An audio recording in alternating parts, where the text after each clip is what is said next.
Oi, pessoal, que bom ter vocês aqui de volta, hein, para nossa parte 2 do nosso curso. Lembrando que esse curso faz parte do projeto de capacitação para pessoas com deficiência no Baixo Amazonas, contemplado pela Lei Paulo Gustavo, Fundação Cultural do Pará, Secretaria de Cultura do Pará, Governo Federal e Ministério da Cultura.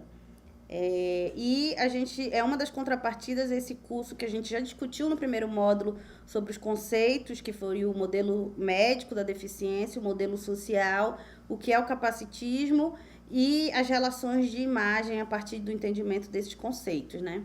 Esse segundo módulo é um pouco mais prático, para a gente compreender o que de fato na prática a gente pode fazer nas nossas produções fílmicas que sejam importantes para que essas produções ora cheguem nas pessoas com deficiência, mas também que a gente consiga trazer as pessoas com deficiência para trabalhar nos setores da indústria criativa do audiovisual, né?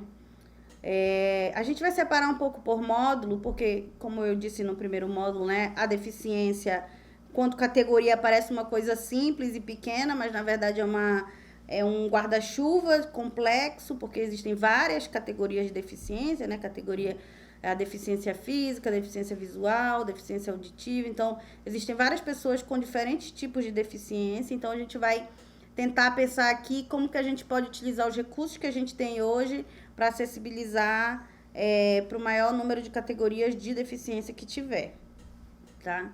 Então, como que a gente pode acessibilizar para a questão para pessoas cegas e com baixa visão?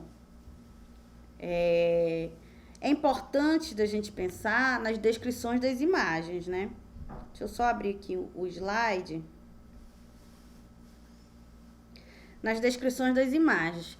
Descrever as imagens é importante porque quando a gente, por exemplo, manda um WhatsApp de uma imagem para a pessoa cega, se você não fizer a descrição, aquela imagem ela não faz sentido, porque ela não é lida pelo WhatsApp, ela não tem nenhum recurso que faz a leitura do assunto, né, do que se trata a imagem, né?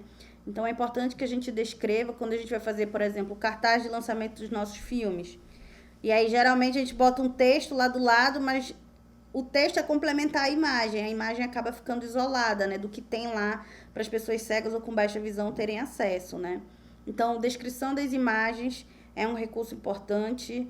E aí, quando a gente for fazer os nossos eventos de lançamento, as descrições de si, né, autodescrições, eu chamo de descrições de si mesmo para não confundir com audiodescrição, e as audiodescrições, que são os recursos que a gente vai colocar nos nossos filmes, né? A gente pode separar cada um para a gente compreender. Então, para começar esse tópico, eu vou fazer minha descrição de mim mesma, para vocês compreenderem como que a gente pode fazer nos nossos eventos quando a gente estiver lançando os nossos filmes. Então, oi pessoal, eu sou Keké Bandeira, eu sou uma mulher negra de pele clara, tô com cabelo black power amarrado, tenho algumas tatuagens e tô com vestido de alcinha azul e verde. E o microfone também, ele tá aparecendo na filmagem. Ao fundo, eu tenho uma estante com vários livros. Então, essa descrição de si mesmo é para quando a gente fizer os eventos ao vivo, reuniões, para que as pessoas entendam quem está falando, né? Para a gente só não ter essa informação, para as pessoas cegas não terem só a informação da voz, mas compreender do que se fala. Inclusive, eu quero reiterar aqui que esse curso e tudo que a gente tem feito, a gente tem uma consultoria de pessoa cega. Para o curso é a Socorro Lima, que é uma artista da dança. E para os nossos filmes, a gente tem a Andréia Colares, que já é uma formada do curso, já era audiodescritora. E aí ela está integrando a nossa equipe, fazendo as consultorias de audiodescrição. Então, como eu sou uma pessoa com deficiência, mas não sou uma pessoa com deficiência visual, tenho esse apoio intelectual dessas pessoas para que tudo isso aconteça, tá? E isso é uma coisa importante. Toda vez que você for fazer essas pautas, essas agendas de autodescrição, audiodescrição e descrição de imagens, é importante que tenham pessoas cegas ou com baixa visão envolvidas nessas produções, para que elas sejam consultoras e digam se está correto, se está compreensível, se faz sentido. Então, é um cargo técnico necessário para todas as produções, tá? Vou deixar aqui também o contato, o Instagram da Andréa Colares, para quem quiser. Ela é aqui de Santarém, e da Socorro Lima, que é lá de Belém, para quem quiser contactá-las e chamar para trabalhar, tá? Dito isto, vamos lá então, né? Descrição das imagens. Ao descrever a imagem, uma fotografia, uma identidade visual, é importante saber que ferramentas usar, né? Então, a gente vai falar aqui de rede social do Instagram. Tá, eu vou fazer a identidade visual do meu projeto. Como descrevê-la? Você vai lá no Instagram, quais ferramentas usar? Você vai no Instagram, texto alternativo, acessibilidade, e você faça a descrição das imagens com tudo que é importante. A identidade visual, ela é pensada por um propósito, né? As cores, os elementos. Então, é importante que você comunique, verbalize aquela imagem de acordo também com o que a identidade visual, o que é que da identidade visual é muito importante para que saibam, né? Por que foi pensado aquilo, né? E aí, fazer essa descrição no texto alternativo. Já a gente vai ver como é que faz uma descrição de imagem. Se eu vou colocar o meu cartaz no WhatsApp, nos grupos de cultura, que são grupos que a gente comumente usa para circular os nossos eventos, como é que a gente faz? Se você só colocar a imagem, mandar só a imagem e não adicionar a descrição, as pessoas cegas e com baixa visão não vão ter acesso à sua imagem. Então, é importante que toda vez que encaminhar a identidade visual do lançamento, por exemplo, do filme, com a legenda abaixo você coloque descrição da imagem e faça a descrição da imagem, né? Também tem a opção de PDFs com descrição de imagem adicionada. Aí você fala com o seu consultor, com a sua consultora de acessibilidade, que deve ser uma pessoa cega, né? Consultor é consultora de audiodescrição e descrição de imagem, que deve ser uma pessoa cega ou com baixa visão. Você fala com ela e ela vai lhe instruir como colocar essas descrições das imagens no PDF. Mas você pode também mandar as imagens desde que tenham as descrições no texto, né? E impressos. Nos impressos, a gente consegue fazer as descrições das imagens através de QR Code. Colocar o QR Code, desse QR Code seguir para uma página no Drive, por exemplo, no YouTube, fazendo uma leitura da descrição do cartaz. Então, percebam que dá de utilizar a descrição das imagens nos mais diversos produtos que a gente tem, né? E não é uma acessibilidade custosa, no final, de cara, né? De recurso, né? É bem simples e tem grande impacto para as pessoas cegas e com baixa visão, né? E como fazer a descrição dessas imagens, né? A identidade visual do projeto, por exemplo.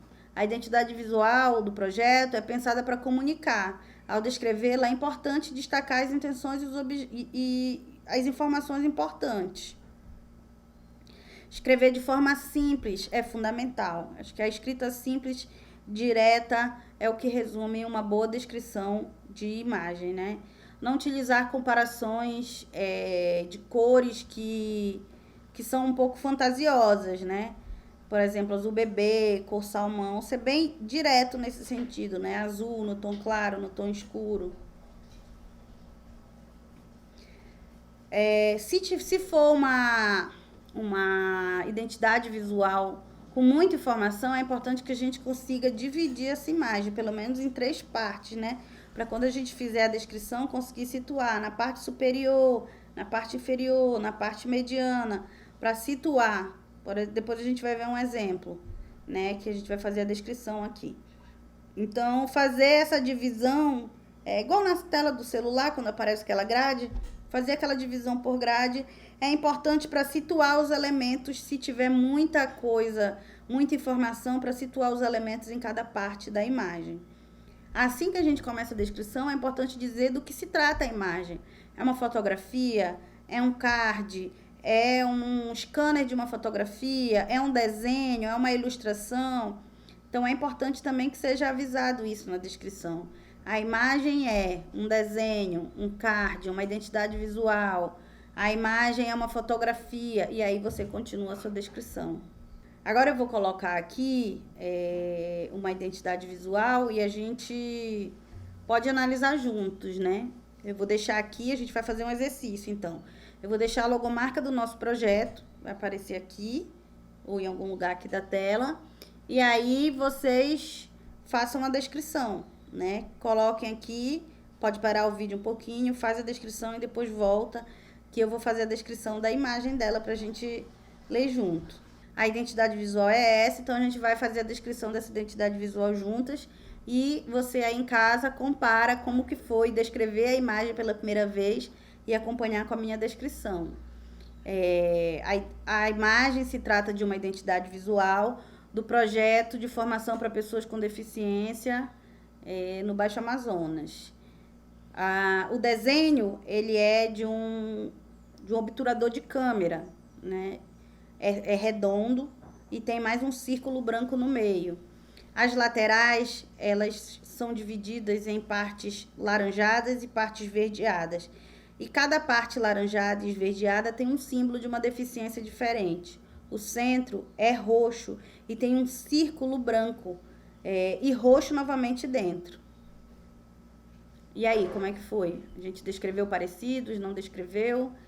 E aí, essa é a nossa identidade visual. Ela faz analogia à câmera fotográfica, né? Como é um obturador da câmera, né? Como é um projeto de audiovisual, de ensino, a gente quis pegar como referência essa parte mais técnica da câmera. Então, para as pessoas cegas, o básico do básico é a descrição das imagens. Descrever as imagens, verbalizar o que tem imagem, é um exercício mesmo.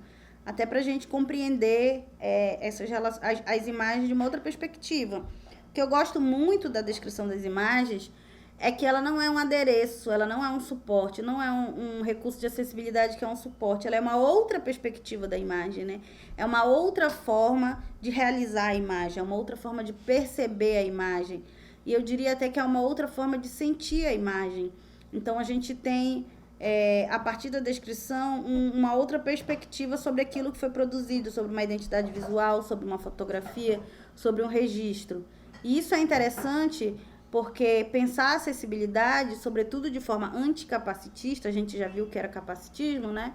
Então, pensar a acessibilidade de forma anticapacitista é pensar como que essas relações de corpo, elas não geram anexos, mas elas geram outras relações. E a descrição da imagem é uma outra relação que gera desse produto imagético, que a gente, vidente, é muito comum a que a gente lide com ela de forma visual. Então, quando você descreve, você lida com aquela imagem de forma auditiva. É uma outra relação. E é essa relação que é interessante, tanto para o audiovisual como para as outras linguagens culturais.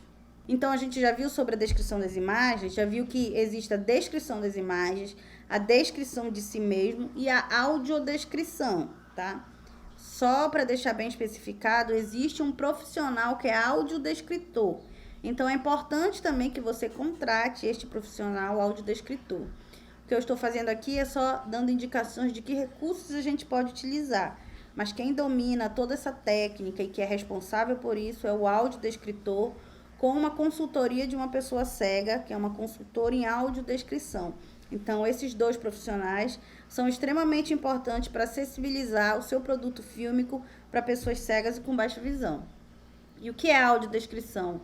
A audiodescrição é uma leitura, uma verbalização das imagens. Então, você vai transformar aquelas imagens em áudio. Não é tão simples assim, eu estou simplificando só para a gente compreender, né? Mas, de grosso modo, transforma o que é visual em verbal. Então, pensem nos nossos filmes, né? O áudio que a gente tem do filme, ele não dá conta de localizar as personagens que estão caminhando, transitando, fazendo ações que não necessariamente geram ruídos ou sons. Então, a audiodescrição, ela vai colocar para a pessoa cega com baixa visão os movimentos que acontecem lá, mas que não provocam ruídos e sons perceptíveis, né? Então, a audiodescrição é isso.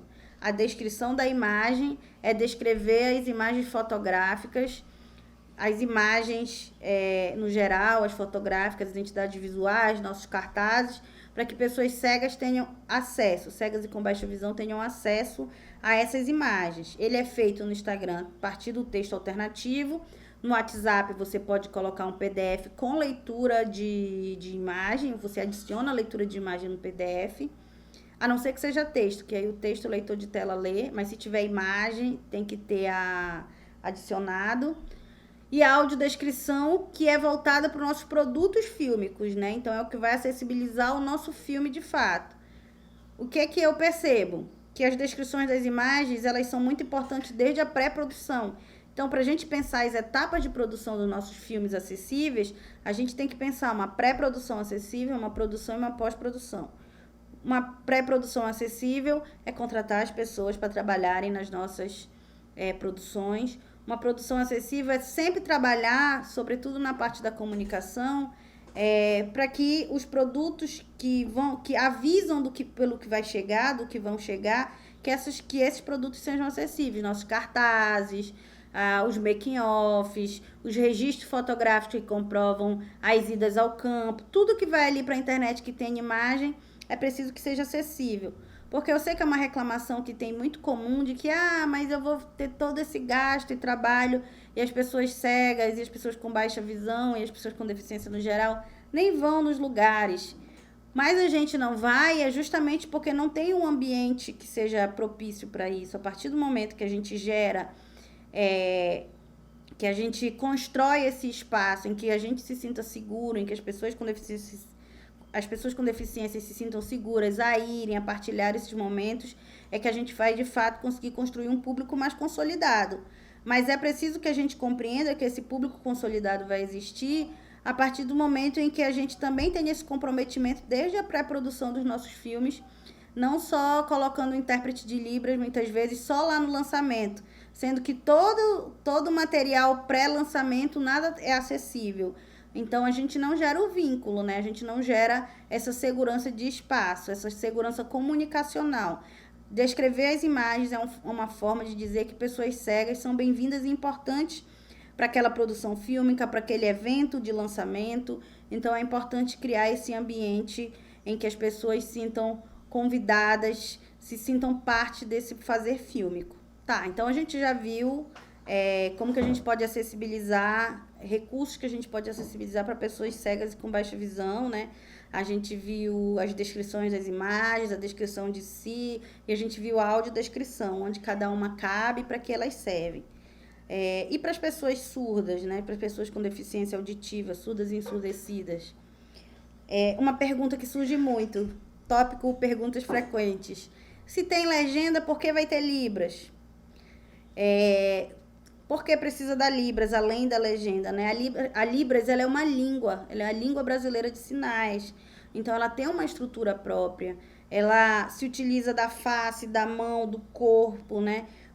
Uma palavra saudade, escrito uma escritura de saudade, não é a mesma coisa do que a saudade dita com o corpo e com as mãos, né? Então, a expressão facial. Então, a Libras, ela é muito mais complexa. E se você quer que uma pessoa surda ou ensurdecida tenha acesso, de fato, a toda a complexidade do seu filme, é preciso que tenha a janela de Libras.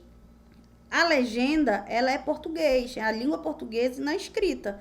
Então, são coisas diferentes. Há a língua portuguesa escrita e há a língua brasileira de sinais, que são coisas diferentes.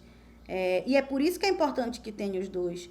Porque para os nossos filmes fazerem sentido de fato, com toda a complexidade, com tudo que a gente pensou na produção inteira, toda a semiótica que está ali inserida na produção do filme, é importante que a Libras esteja. É importante que ela esteja e que ela seja efetiva. A janela de Libras, ela deve ter um tamanho considerável para que as pessoas surdas consigam ver a face, as mãos, as expressões. E elas são necessárias para isso, né? Elas são necessárias porque ela é uma língua, ela é própria, ela tem a sua própria estrutura linguística e ela não é a mesma coisa da legenda. E a legenda é importante para que a gente também possa acompanhar. E, mais uma vez, né? A legenda também precisa ser efetiva, não adianta colocar uma legenda pequena. Ainda no tópico de perguntas frequentes, eu tenho ouvido na minha trajetória dentro do cinema, né, e nessa luta para que inclua a janela de Libras sempre, inclusive na pré-produção. A gente falou das descrições das imagens lá nos cartazes de lançamento, nas fotografias que foram registradas. Toda essa pré-produção, é importante também que essa pré-produção dos nossos projetos sejam acompanhados pelas janelas de Libras, né? Toda vez que tiver um vídeo que seja que tenha fala, que seja muito importante para direcionar sobre o nosso projeto, é importante que tenha janela de Libras. E aí, quando a gente vai pensar Instagram, além de ter janela de Libras, é importante localizar ela num local certo. Vou colocar aqui o quadrado do Instagram. Percebam que essa primeira parte de baixo, quando a gente está no Instagram, se colocar a janela de Libras nela, não faz sentido nenhum. Né? Pensem a imagem em 3 pedaços. Se a gente colocar a janela de Libras nessa parte inferior, muitos ícones vão cobrir o rosto, então vai criar uma barreira de comunicação. O correto, estamos dividindo a imagem aqui em 3 pedaços, né? O correto é que a janela de Libras esteja nessa metade desse pedaço aqui. Eu, nas minhas experiências, tenho colocado na parte direita, logo acima da legenda, porque a legenda também no Instagram não pode estar muito embaixo. Então, elas ficam acompanhadas. 3 pedaços aqui no meio, nessa parte inicial do meio, aqui a Libras e aqui a legenda. É importante isso também para que a gente, mais uma vez, crie condições necessárias para que as pessoas compreendam do que se trata o nosso projeto desde a pré-produção. E não só cobrar lá na ponta que tenha um público ou colocar um intérprete de Libras, que é importante, não estou desimportando a presença do intérprete de Libras, é muito importante, mas a presença do intérprete de Libras em si não é suficiente para acessibilizar o projeto inteiro. Então, vamos pensar a acessibilidade anticapacitista desde a pré-produção dos nossos projetos. E aí, outra coisa que eu escuto com muita frequência é que a janela de Libras polui esteticamente os filmes, né? Para a gente pensar isso, a gente tem que retornar lá para o nosso módulo 1 e pensar sobre o capacitismo, né? O que são as relações estéticas, se não as relações de poder? Né? O porquê que as pessoas têm achado feio ou têm achado que polui, se não pelo único motivo de que nós, pessoas com deficiência, sobretudo pessoas surdas e ensurdecidas, não estão nas relações de poder, não estão pensando as relações de poder de cima, né? Então, quando vai se construir uma estética, tudo que é do lado daqui vai ser chamado de feio, ou a gente vai ter uma perspectiva de que empata a imagem ou qualquer coisa assim. A relação estética, ela é uma relação do campo simbólico do poder e das relações de representações de imagem mesmo. Então, esse achamento de que é feio é porque a gente não consegue pensar mesmo essas pessoas como pessoas válidas, né? Como pessoas que vão assistir, como pessoas que são interessantes e importantes como telespectadoras. Às vezes o que acontece é a janela de Libras está por causa de legislação. Se a gente quer pensar uma janela de Libras efetiva, a gente tem que compreender que aquilo ali é uma das formas de se comunicar, é uma linguagem, é importante. E vai chegar às pessoas que precisam ter acesso ao seu filme. Assim como o seu filme é importante para o mundo, é importante para essas pessoas, né? Assim como o seu filme é importante, que impacta as relações interpessoais das pessoas que ouvem, ela é importante e deve impactar as pessoas surdas e ensurdecidas, né? Então, permitir o acesso é uma forma também de dizer que essas pessoas importam, né? A gente já discutiu sobre o capacitismo, achar que a estética da janela de Libras diminui a beleza da produção fílmica, diz respeito à narrativa de poder e de existência de pessoas com deficiência, que fazem a escolha estética de comunicar para qual público terá o acesso ao filme e que público não terá. Criar barreiras de comunicação, deixando parte significativa da sociedade sem acesso à produção fílmica, é se posicionar politicamente de forma capacitista. Pessoas surdas e ensurdecidas importam, então a construção de uma validação estética da janela de Libras é uma luta anticapacitista. Né? É importante a gente pensar isso e lutar por essa estética. Eu, particularmente, acho feio o filme que não tem. E aí eu estava no curso, esse dia desses, né? E aí estava pensando, por exemplo, que a legenda, quando os filmes são em inglês e traduz as legendas para o português, ninguém questiona a estética, ninguém questiona se a legenda polui ou não polui. Porque é feito para pessoas sem deficiência, porque as pessoas entendem que aquilo é importante. E ninguém para pensar sobre a estética da legenda, da tradução, de que polui ou não polui, né? Então, percebam que essas relações estéticas são relações de poder e são relações que narram sobre existência e de quem constrói essas políticas das imagens, né? Então, pensar essa construção dessa política das imagens. E aí, quando a gente fala de Libras, a gente tem que pensar na Libras além do produto final, né? É importante, muito importante, que exista Libras nos filmes, sobretudo nos filmes que são patrocinados por leis de incentivos públicos. É importante que se tenha, mas também é importante pensar Libras desde a pré-produção, produção e pós-produção, pensar nas pessoas surdas e ensurdecidas como produtoras nas diversas áreas que tem, seja diretora, seja fotografia, enfim, nas diversas áreas que a gente tem dentro dessa indústria criativa do audiovisual. É uma forma de uma acessibilidade anticapacitista, pensar a pré-produção, a produção e a pós-produção de forma anticapacitista para pessoas surdas e ensurdecidas, é incluir a Libras em todas as etapas, em todas as produções. E a legenda, né? A legenda, ela é importante também, e ela precisa estar legível, num tamanho legível. O que é mais importante nem toda acessibilidade é anticapacitista. Existe, inclusive, muita acessibilidade, muito pensamento do que é acessibilidade, que é capacitista, né? Que pensa a gente de forma capacitista. Se a gente quer produzir, ter um produto de acessibilidade anticapacitista, a gente precisa ter essa guinada conceitual, esse posicionamento político e esse compromisso, sobretudo, diário nas nossas produções, né? Então, não adianta ter uma legenda em que não é possível ler, né? Então, aí vai constar o recurso à legenda, mas não consegue ler, então não há legenda. Há uma janela de Libras, mas ninguém consegue, as pessoas que surdas e ensurdecidas não conseguem identificar fácil os gestos, não são efetivas, são acessibilidades capacitistas, inclusive, porque nos pensam como adereço. A acessibilidade anticapacitista, essa postura ética em pensar as pessoas com deficiência como iguais, como equidade, ela vem de fazer esses recursos acessíveis, né? E aí a gente já entra no nosso último tópico, que é pensar as questões arquitetônicas, né? Não é ter uma rampa por ter uma rampa, né? A gente precisa obedecer o que diz a legislação, né? A BNT 9050 ou 5090, vou deixar aqui certinho.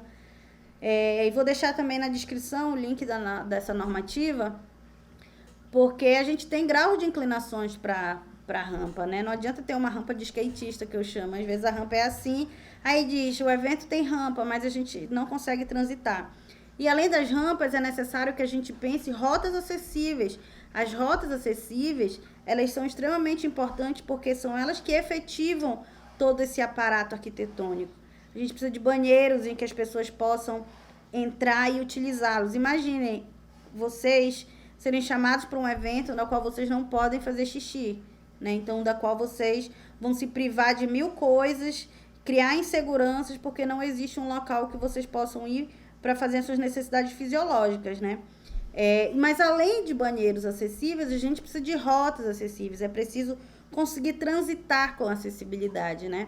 É por isso que a gente precisa pensar as rampas de formas eficazes. A gente precisa pensar os banheiros de forma eficazes. Mas a gente precisa pensar toda a estrutura de forma eficaz, né? E aí, mais uma vez, cada tópico que eu abrir, eu vou dizer, contratem nas suas pré-produções e produções pessoas com deficiência. Porque a partir do momento que a gente trabalha com as pessoas com deficiência, aquilo passa a ser norma, né? Se você trabalha com uma pessoa que é cadeirante, você não vai reunir num lugar que tem escada. Então, passa a ser habitual, passa a ser cotidiano essa percepção sobre os lugares, né? Então, é isso. Quando a gente for pensar arquitetura, de pensar nos lugares dos lançamentos dos nossos filmes, nos lugares em que os eventos vão acontecer, se existe acessibilidade real, de fato, se a rampa que existe é uma rampa que é transitável, se o banheiro que existe não é precedido por degraus, se o banheiro que existe, a cadeira de roda consegue entrar, se as pessoas conseguem transitar, se tem piso tátil. Então, a gente, se tem descrição, no caso da falta de piso tátil, se tem audiodescrição dos locais, se a gente tem pessoas para auxiliar pessoas com deficiência que estejam no evento, né? E isso é um pacto, né? É um pacto político, né? Uma postura política de pensar que a gente importa verdadeiramente nessas produções, né? E para finalizar, eu quero deixar uma reflexão, né, depois desses 2 módulos que a gente assistiu. Primeiro, agradecer você que já chegou até aqui. Nesse primeiro momento, a gente teve essa percepção mais conceitual do que como foi, historicamente, politicamente, como que a gente tem essa ideia do capacitismo, do que é o capacitismo, como que isso foi se dando nome às coisas, para a gente fazer uma reflexão das relações das imagens, que eu disse, né, dessas representações, estereótipos, para a gente pensar onde estão as pessoas com deficiência dentro do audiovisual, dentro do cinema, muito mais do que representadas e muito mais do que representadas de formas estereotipadas, né? Mas onde nós estamos intelectualmente nas produções, nas escritas, nas fotografias, no pensamento crítico, nos roteiros, pensar a inserção da pessoa com deficiência como trabalhador e trabalhadora do setor do audiovisual é importante, é uma forma de acessibilidade anticapacitista, porque é uma forma de fazer com que nossos corpos e mentes também estejam presentes nessa produção de uma forma mais crítica até, né?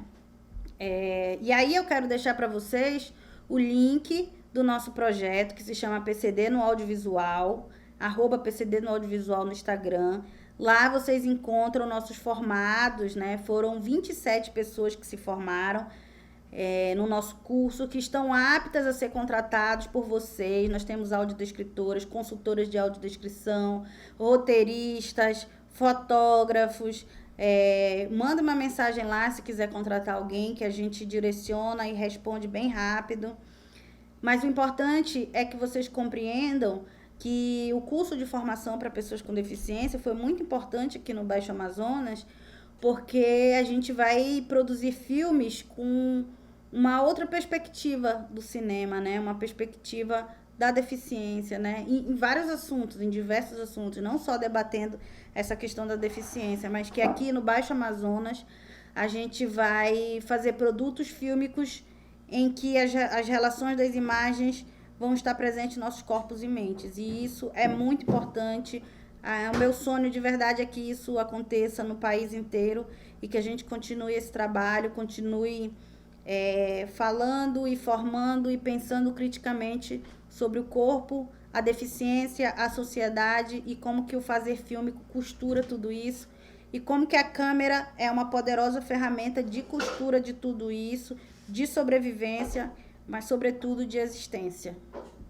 Então é isso, quero agradecer a todos, lembrando mais uma vez para finalizar que este curso aqui online, que teve 2 módulos, no módulo 1, um módulo conceitual, no módulo 2, um módulo mais prático de como a gente pode acessibilizar nossos filmes, as nossas produções. É um patrocínio da Lei Paulo Gustavo Estadual, Fundação Cultural do Pará, Secretaria de Cultura do Estado do Pará, Ministério da Cultura, Governo Federal. E aqui a gente encerra e agradeço demais quem ficou. Espalhem esses vídeos para quem vocês quiserem, me mandem mensagem, sigam a gente no YouTube, @PCD no Audiovisual. Me sigam também, se vocês quiserem, @Keké_Bandeira. E tem a Formiga de Fogo, que é a coprodutora desse projeto, então é @Formiga de Fogo Filmes. Beijão, até a próxima, hein?